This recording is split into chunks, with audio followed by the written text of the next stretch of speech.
सोचते हो कि प्रोटीन सिर्फ बॉडी बिल्डर्स के लिए है या फिर हम सब के लिए? क्या वाकई हमें इसकी ज़रूरत है या फिर लोगों ने बस इसकी हाइप क्रिएट कर रखी है?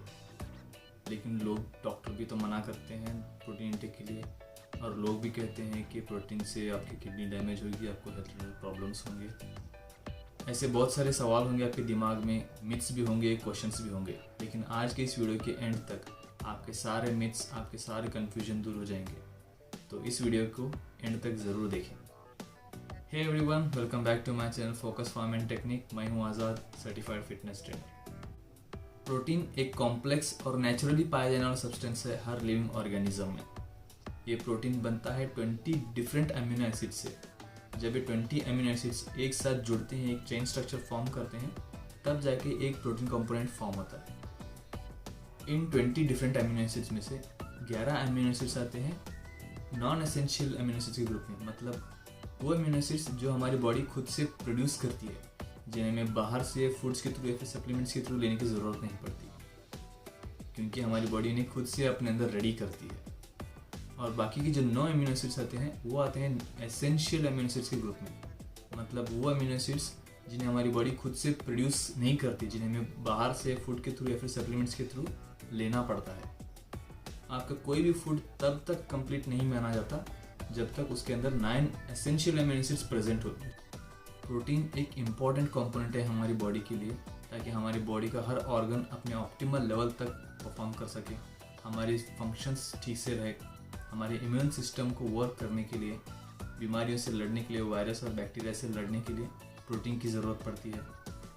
हमारे हार्मोन प्रोडक्शन के लिए, उनके स्टिम्युलेशन के लिए, उनको प्रॉपर वर्क करने के लिए प्रोटीन की ज़रूरत पड़ती है। कैंसर पेशेंट्स में भी हाई प्रोटीन रिकमेंड किया जाता है, क्योंकि उनकी लो इम्यूनिटी होने के कारण उनकी बीमारी को चांसेस बढ़ते हैं, जिसे कम करने के लिए हाई प्रोटीन इंटेक कहा जाता है, जिसकी वजह से उनकी इम्यूनिटी स्ट्रॉन्ग बनती है और उनकी बीमारी के चांसेस कम होते हैं। इवन इन डायबिटिक पेशेंट्स के लिए भी हाई प्रोटीन रिकमेंड किया जाता है, सो दैट उनके लो कैलोरीज में हाई एनर्जी प्रोवाइड कर सके, जिससे उनका एनर्जी लेवल बढ़े without spiking the blood sugar level. Pregnancy के दौरान भी हाई प्रोटीन रिकमेंड किया जाता है, ताकि उनके फीटस की ग्रोथ और डेवलपमेंट अच्छे से हो विदाउट एनी कॉम्प्लिकेशंस। प्रेगनेंसी के बाद आफ्टर डिलीवरी भी हाई प्रोटीन रिकमेंड किया जाता है। मदर की हेल्थ की रिकवरी के लिए, प्रॉपर मिल्क प्रोडक्शन के लिए हाई प्रोटीन रिकमेंड किया जाता है।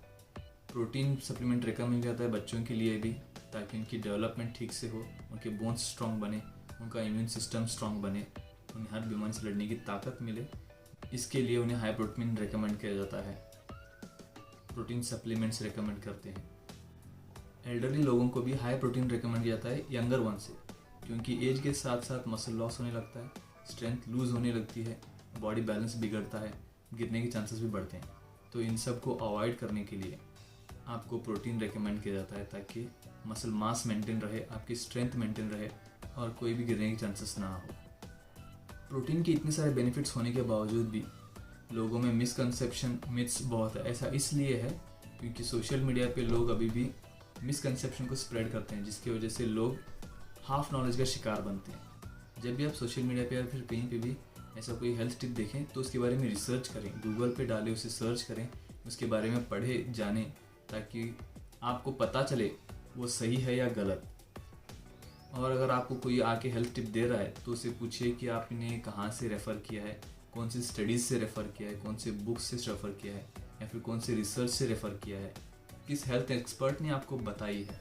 आप ये सवाल उनसे पूछें और आपको जवाब खुद पता चल जाएगा कि वो सच बोल रहे हैं या झूठ। और अगर हम लोगों की मिथ्स के बारे में बात करें तो लोग कहते हैं कि हाई प्रोटीन इंटेक से किडनी डैमेज होती है। ऐसा बिल्कुल नहीं है। प्रोटीन इंटेक से किडनी डैमेज बिल्कुल नहीं होती। मैं उन लोगों की बात कर रहा हूँ जो कि एक हेल्दी है, जिनकी किडनी प्रॉपर फंक्शन करती है, एक हेल्दी किडनी है। उन लोगों को प्रोटीन इंटेक से कोई प्रॉब्लम नहीं होती। अगर आपको कोई मेडिकल कंडीशन है, किडनी रिलेटेड कोई प्रॉब्लम है, तब आपको प्रोटीन इंटेक के लिए रिस्ट्रिक्ट किया जाता है। पूरी तरह से मना नहीं किया जाता, बस रिस्ट्रिक्ट करने के लिए कहा जाता है, क्योंकि आपको already kidney related medical condition है जिसमें आपकी किडनी प्रॉपर फंक्शन या फिर अपने ऑप्टिमल लेवल तक फंक्शन नहीं कर पाती। और ऐसी सिचुएशन में अगर आप हाई प्रोटीन इंटेक करोगे तो ये आपकी किडनी पे ओवरलोड करेगा, जिसकी वजह से आपको हेल्थ रिलेटेड इश्यूज और भी बढ़ सकते हैं। तो इन सब को रोकने के लिए डॉक्टर्स प्रोटीन रिस्ट्रिक्ट करते हैं। इसका मतलब ये नहीं कि प्रोटीन लेने से उसकी किडनी ख़राब हुई है इसलिए डॉक्टर ने प्रोटीन मना किया, ऐसा कुछ नहीं है। अगर आप हेल्दी हैं, आपकी किडनी हेल्दी है, प्रॉपर फंक्शन करती है, तो आप प्रोटीन कंज्यूम कर सकते हैं और अपने बॉडी के अकॉर्डिंग बढ़ा भी सकते हैं। एंड आई होप आपके सारे मिथ्स और कन्फ्यूजन दूर हो चुके होंगे। If you found this video helpful, hit the like button and subscribe, और उन लोगों के साथ ज़रूर शेयर करें जो कहते हैं प्रोटीन तो सिर्फ एक पाउडर है।